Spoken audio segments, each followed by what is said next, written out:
첫 번째 이야기, 휴가 잘린 후 연대장실로 쳐들어간 말년병장들. 본 이야기는 구독자 중 한 분인 분노왕님께서 보내주신 소중한 사연을 실화 80%, 구라 20%를 적절히 섞어 제작한 영상입니다. 사연 보내주신 분노왕님 진심으로 감사드립니다. 소중한 구독자분의 사연이니만큼 무례한 댓글은 지양해 주시길 부탁드립니다. 내 이름은 박재민. 2010땡년 군번으로 강원도에 있는 부대에서 복무했다. 나는 복무 기간 내내 정말 열심히 했고 간부들에게도 인정받으며 대대나 연대에서 하는 대부분의 행사에 참가하여 포상 휴가를 모았다. 그렇게 모인 휴가는 말년휴가 포함 총 62일. 군생활의 마지막 2달을 준 민간인으로 살겠다는 일념 하나로 몰빵한 군생활이다. 2달 반 정도 남은 말년. 이등병 때부터 함께 지냈던 중대장님과 대대장님이 타 부대로 떠나시고 새로운 중대장님과 대대장님이 부임하셨다. 그리고 그와 거의 동시에 청천벽력과도 같은 소식이 들려오는데, 당시 휴가로 인한 문제가 너무 많이 발생하여 군 지휘부에서 휴가 제한 관련 지침이 내려오게 된 것. 하루하루 말년휴가만 기다리며 원기옥을 모았던 나와 동기들은 충격과 공포에 휩싸여 안절부절 못했다. 소대장님께서도 설마 휴가를 진짜 자르겠냐고 걱정하지 말라고 하셨지만 왜 나쁜 예감은 틀린 적이 없을까? 항상 굳은 표정에 융통성이라고는 1도 찾아볼 수 없는 눈빛에 신임 대대장님은 전 대대원 대상 정기휴가를 제외한 모든 휴가를 지휘관 재량으로 모두 잘라버렸다. 그렇게 나는 총 60일 중 말년 15일을 제외한 47일의 휴가를 날리게 되고 모든 것이 무너져 내리는 듯한 좌절감을 느끼며 멘붕에 빠져있는데 단어 하나가 머릿속을 스치고 지나갔다. 유격. 저녁 약 한 달 전 유격이 잡혀 있었고 말년에 휴가 나갈 생각으로 신경도 안 썼던 유격 훈련에 끌려가게 된 것. 유격만은 안 된다. 무리한 요구인 것은 알고 있었으나 나의 이 상황을 혹시라도 이해해 주시지 않을까 하는 생각에 신임 중대장님을 찾아가 말년 휴가를 유격 훈련에 맞춰 나가게 해달라고 부탁드렸다. 하지만 중대장님께서는 이런저런 이유를 대면서 안 된다고 나를 돌려보냈고, 고민 끝에 나는 당시 우리 중대 내에서 글을 제일 잘 썼던 후임의 힘을 빌려 대대장님께 편지를 썼다.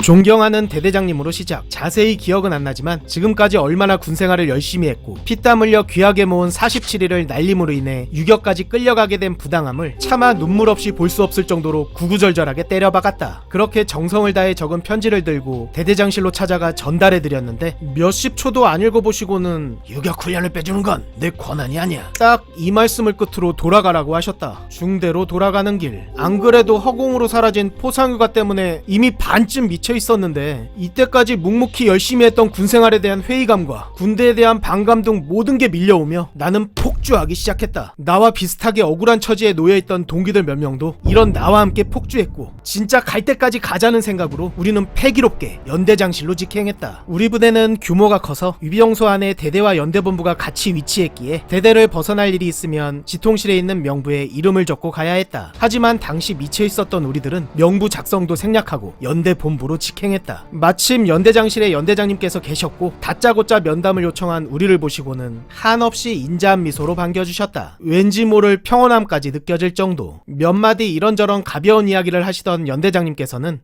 무슨 일인지 한번 들어볼까? 이때 나는 군에 대한 반감과 회의감으로 반쯤 미쳐있었기에 두려울 게 없었다. 그래서 연대장님의 눈을 똑바로 바라보며 울분을 토해내듯 앞선 모든 상황을 설명했고 유격훈련에 맞춰 말년휴가를 나갈 수 있게 해달라는 식으로 요청했던 것 같다. 인자하신 연대장님께서는 나의 말에 하나하나 호응해주시며 잘 들어주셨다. 하지만 대대장님의 권한이 아니라고 해서 연대장님을 직접 찾아왔습니다. 이사입니다. 그래, 진짜 잘 찾아왔다. 그건 나의 권한이 맞아. 내가 대대에 잘 얘기해 놓을 테니 다들 진정하고 대대로 복귀하길 바란다. 분노에 휩싸여 폭주했던 우리들은 연대장님의 따스함에 녹아 이성을 되찾았고 마치 개선장군처럼 가벼운 발걸음으로 복귀했다.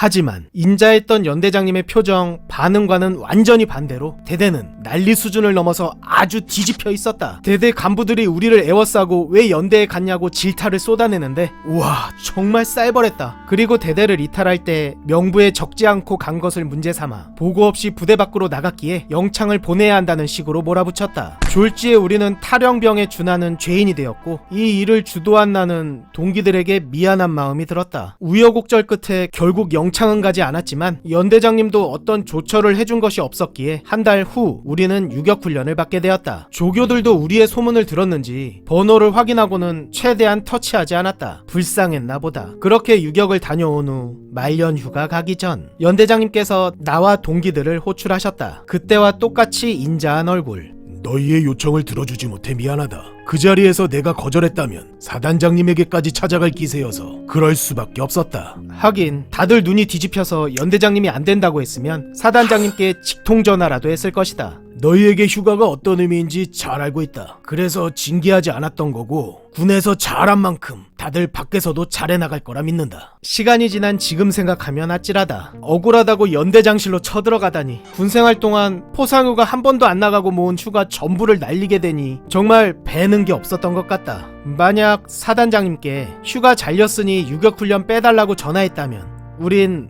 어떻게 됐을까?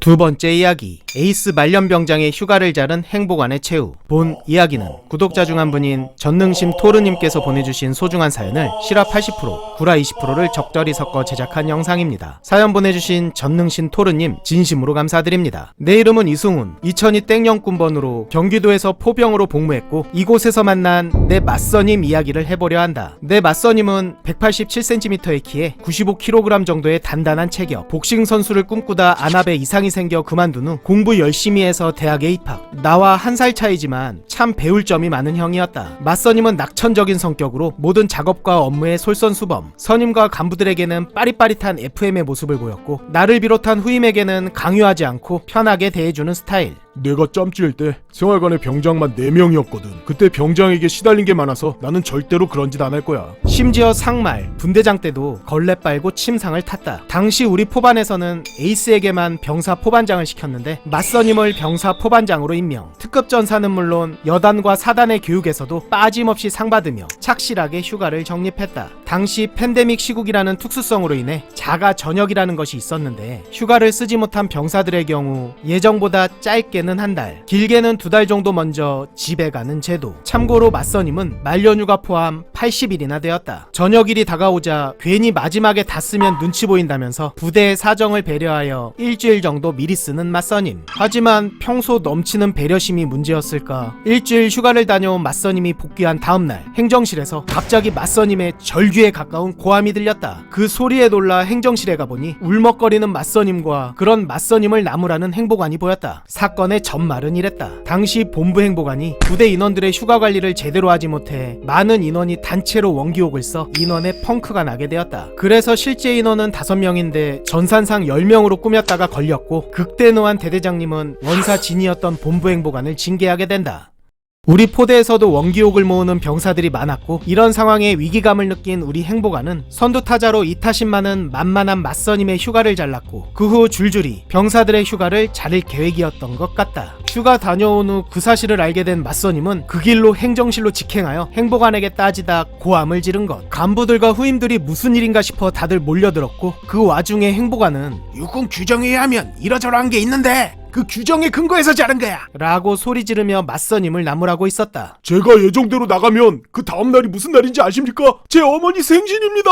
어머니 모시고 여행 가려고 예약 다 해놨는데 맞서님의 울음 섞인 절규가 너무나 구슬퍼서 그동안 맞서님이 얼마나 열심히 해왔는지 모두가 잘 알고 있었기에 나를 포함 몇 명이 훌쩍이기 시작했다. 행복안이 인상을 쓰며 뭐라고 소리치려 하자 맞서님은 말을 자르며 그리고 행복아님 저한테 챙겨주신 휴가 하나도 없지 않습니까? 평소 웃는 얼굴로 군말 없이 따르던 맞서님이 처음으로 도끼 눈을 치켜뜨며 대들자 당황한 행복안은 움찔하며 순간 위축되었다. 실제로 행복안은 말로만 휴가 챙겨준다고 하곤 단 한 번도 챙겨준 적이 없었다. 행정실을 박차고 나온 맞서님은 흡연장으로 향했고 내게 갑자기 담배 한 대 달라고 했다. 참고로 맞서님은 비흡연자다. 매운 연기 때문일까 분노 때문일까 일그러졌던 맞서님의 표정이 순식간에 차갑게 굳어졌다. 그러고는 나와 주위에 모인 포대원들에게 얘들아 절대 군생활 열심히 하지 마라. 우린 결국 소모품이야. 난 방금 내 군생활을 부정당했어 라고 말하며 어디론가 터덜터덜 걸어갔다. 나중에 들었는데 맞서님이 간 곳은 싸지방. 맞서님이 사단으로 교육 갔을 때 사단장님께서 전화나 카톡은 자기가 못 볼 수 있으니 사단 홈페이지에 비밀 페이지 주소를 알려주셨다고 했다. 그곳에 작성 작성하면 사단장님만 읽을 수 있다고.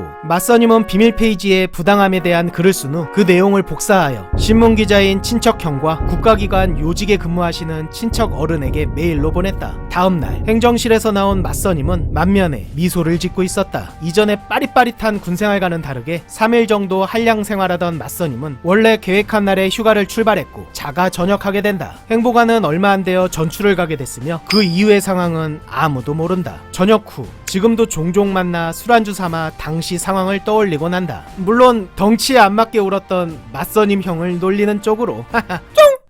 충성 하사 최송이 구독자 여러분께 드릴 말씀 있습니다. 여러분들의 소중한 군생활 이야기를 들려주십시오. 내가 겪은 재밌는, 무서운, 빵당한, 억울한, 역같은, 또라이 병사 등등 어떤 이야기라도 대환영입니다. 그러면 구라 적당히 잘 버무려 각색해서 열심히 제작할 겁니다. 설명란과 댓글에 이메일 주소가 있사오니 용기 내어 편안하게 적어서 보내주세요. 구독자 여러분들의 소중한 사연을 기다리고 있겠습니다. 감사합니다. 충성! 드디어 18년 만에 신년지가 완결됐습니다. 정지혁 병장의 고등학교 시절, 그리고 정지혁 이병은 과연 어떤 모습이었을지, 최원일과 정지혁은 왜 원수가 되었는지, 짱고는 왜 김창우를 좋아하게 됐는지, 왜 정지혁은 김창우를 그토록 갈구는지, 김창우는 어떤 고문간 짓을 했는지, 말년들은 과연 제대할 수 있을 것인지, 그리고 666 부대는 어떻게 탄생했는지, 여러분들이 궁금해하셨던 모든 떡밥들을 풀었습니다. 카카오 페이지에서 5인용 또는 666을 검색하세요. 감사합니다.